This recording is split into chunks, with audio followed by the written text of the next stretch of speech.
could not be found. His grave was empty. Enemies claimed grave robbers. Friends claimed resurrection. Almost 2,000 years later, the search continues. Search for the real Jesus on this day of discovery.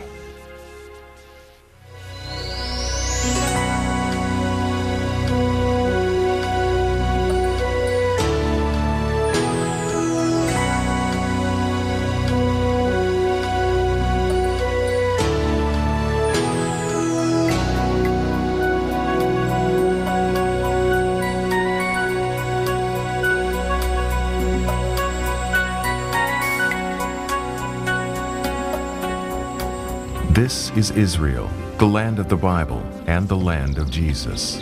Visitors from all over the world come to see places linked to the most controversial man who ever lived. Bethlehem, the place of his birth. Nazareth, where Jesus grew up. Capernaum, the town on the Sea of Galilee, Jesus' base of operation during the 3 years of his public life. And Jerusalem, where according to the Gospel writers, he died and rose again. 20 centuries later, some call Jesus God in the flesh. Some call him a good man. Some call him an impostor, and some a political revolutionary. And some today don't even believe the real Jesus was born in the little town of Bethlehem, only 5 miles south of Jerusalem. Contrary to the claims of the Gospel writers, there are those who say the real Jesus was born in Nazareth, whether they meant to say so or not. Hey Jim, you remember that time I made a real mistake about Bethlehem? A mistake? You mean the time you thought you made a mistake? No, this time I made a mistake. I really did, and it's embarrassing to this day. We happened to be at Nazareth at the time. We were talking about the life of Jesus, how he had grown up in that community, but I had inadvertently said that Jesus, who was born in Nazareth. Never realized I had said it. Got back home, got a letter from an angry viewer who accused me of departing from the record of the scriptures and accusing me of denying what the scriptures said. And I didn't do that. I didn't say that he was born in Nazareth. So I called in our editors, our producers. We went back and we looked at the tape, and sure enough, right there on tape, I said Jesus was born in Nazareth. It was a misspeak, but in saying that, I'm sure that there would have been those who would have been pleased and would have agreed with me, because there are many scholars who do not believe that Jesus was born in Bethlehem. They believe that because he's identified as the rabbi from Nazareth, or Jesus of Nazareth, that it's more likely that he was born in that community, and that along the way Christians, overenthusiastic believers, would have said that he was born here just to contrive the account of history to make it line up with the prophets of the Hebrew Scriptures. Now, when you think about it, if you're not inclined to believe in the supernatural, then you may very well look for a reason not to believe what the New Testament said about Jesus being born in this community. The fact is, there are scholars, well-credentialed men and women on both sides of the fence on this issue. People who have always asked, who is this Jesus? And it has been very important. And people in the early church agonized over this. Was he all divine? There were people who said he was so divine that he never even had normal processes of elimination. He was only divine. Others said, no, he was a human. Other people opted for some combination thereof. Some people thought that he was divine, but not as divine as the Father. Traditionally, Christianity has claimed that Jesus was unlike any other founder of any other world religion, in that he was truly God as well as truly human, and the unique solution to humanity's plight. Most of the modern revisions in understanding Jesus deny those central claims, so for that reason alone, the question is a very significant one. At the beginning of the 19th century, people began to be very skeptic. I mean, could he really have performed those miracles? Did he really say these things? Increasingly, people began to look for the historical Jesus. Who was this person? And why in the world, just because everybody had always believed, should we believe now? Jesus continues to be the object of a lot of popular thought and writing, and there are books both by lay people as well as scholars that portray him from almost every angle imaginable. Probably the most famous during the 1990s was a group called the Jesus Seminar that claimed that he did and said only a very small fraction of the things that are found in the New Testament, in the 4 Gospels. Interestingly enough, they analyzed the sayings of Jesus, and they decided that 82% of them had not actually been said about Jesus. They also began to analyze the character of Jesus. They said that the real Jesus, not the one that the evangelists were talking about, was very passive. He never initiated, never went out of his way to heal anybody of his own accord. He always waited to be asked. Of course, we can think of the dead young man that was in the beer. We can think of the woman who was bent double. We can think of many examples. But they say, no, Jesus didn't take on his opponents. He didn't argue with them. That's all what the disciples said later. He was just a very clever guy. He gave very kind of pithy sayings. He was always sharp and snappy, and he gave people a lot to think about. And so some modern thought comes into tension with the historical record of the Bible. The New Testament makes enormous claims for Jesus that many find difficult to accept. While there are many passages of the New Testament that describe Jesus as being more than a man, one of the more striking passages is found in the first chapter of the Apostle John's Gospel. There we read the claim that Jesus was no less than the Creator himself. John first calls Jesus the Word of creation. In the beginning was the Word, and the Word was with God, and the Word was God. He was in the beginning with God. All things were made through him, and without him nothing was made that was made. In him was life, and the life was the light of men. Then John links Jesus, the Word of creation, to Jesus who became a man. And the Word became flesh and dwelt among us, and we beheld his glory, the glory as of the only begotten of the Father, full of grace and truth. John chapter 1. With these claims of Jesus' deity and humanity, it is understandable that the Jesus of the Bible is the most controversial person in all of history.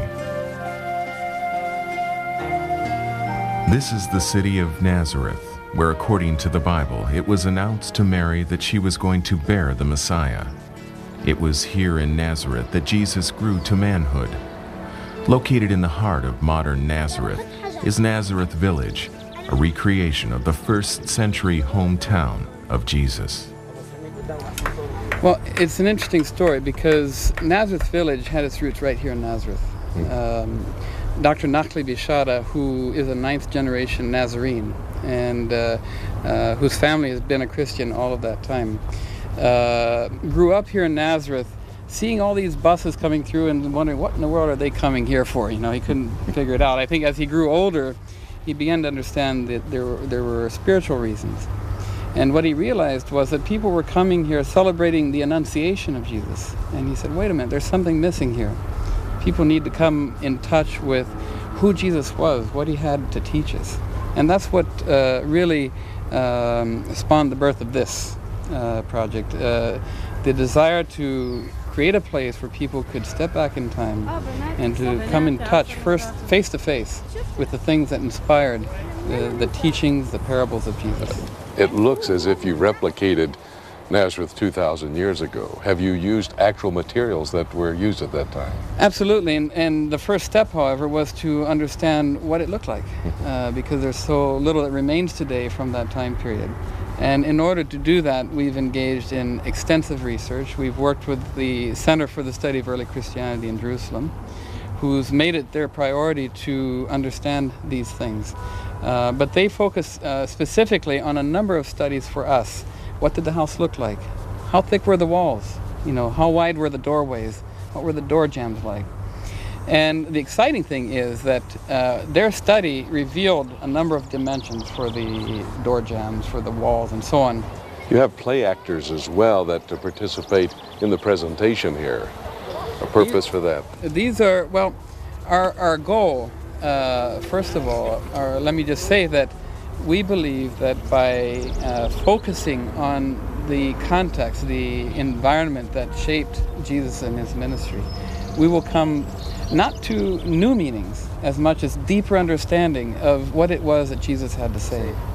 At the time of Jesus Christ, Nazareth was really a small community anyway, was it not? Only several families? There is a debate. Some scholars believe that it may have had a population of between 1,000 and 1,500. This is based on the parameter of the town and then applying demographics of that day. There are others who believe that it was limited to maybe 100 families or so, which would have meant about 400 or 500 people. The development of this type of a village in the city of Nazareth also gives us insight to the humanity of Jesus Christ, does it not? Oh, absolutely.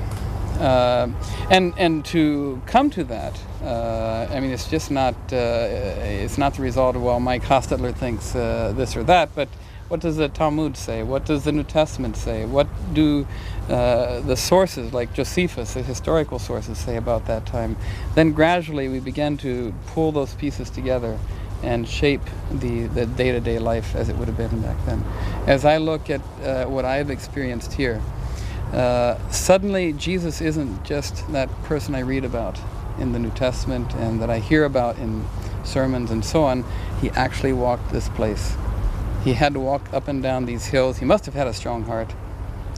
He had to relate with people. He understood their struggles and their pains and their victories.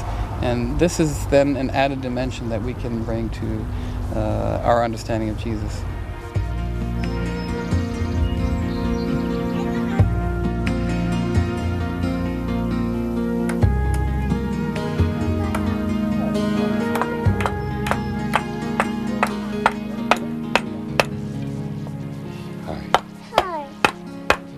It was here in Nazareth for 28 years where Jesus Christ would have lived. But it was in a carpenter shop with his father Joseph. The little boy would learn.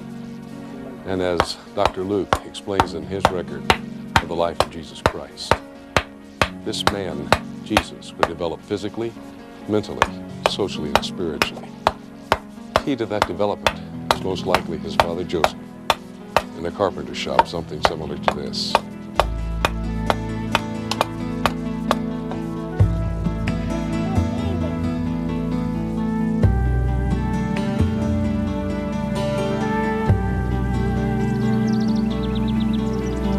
It was here, according to the gospel writers, that Jesus, along with his brothers and sisters, were raised by their mother Mary and by his stepfather Joseph the carpenter.